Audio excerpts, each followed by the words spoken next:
زندگی آؤ علماء سے پوچھ لیں، آئے جو مشکل پیش کوئی آؤ۔ بسم اللہ الرحمن الرحیم۔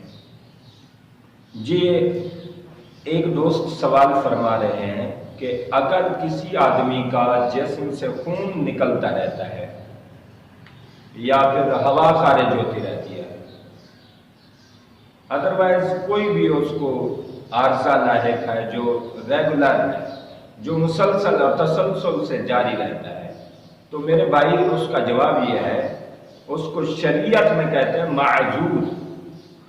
معذور کہتے ہیں کہ ایک آدمی کو کہیں زخم ہوا ہے یا کوئی چوٹ لگی ہے، وہاں سے خون ہی نکلتا رہتا ہے، آیا کہ وہ کیسے نماز پڑھے؟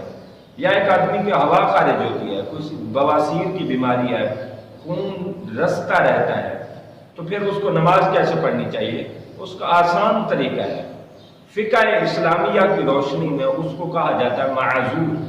معذور کے لیے ایک ہی قانون ہے، وہ یہ ہے جس کا خون یا ہوا نکلتی ہی رہتی ہے، وہ اس کو چاہیے کہ عین نماز کے ٹائم وہ وضو کرے گا اور آ کے نماز پڑھے گا، نماز کے دوران خون بھی نکلتا رہے، ہوا بھی خارج ہوتی رہے، اس کا وضو برقرار ہے۔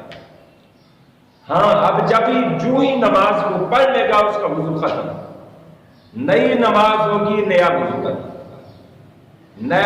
نئی نماز کے لیے نیا وضو کرنا ہوگا، یعنی ہر نماز کے لیے اس کو تازہ وضو کرنا پڑے گا، اس کو کہتے ہیں معذور۔ اس کے لیے یہ طریقہ کار ہے، وہ بڑے تسلی سے نماز پڑھے، ان المؤمن لا ینجس، مومن پلید نہیں ہوتا، لہذا کسی کو ایسی بیماری لاحق ہے، کوئی مرض لاحق ہے تو وہ تسلی رکھے اور نماز جاری رکھے، ہر نماز کے ٹائم وہ تازہ وضو کر لے۔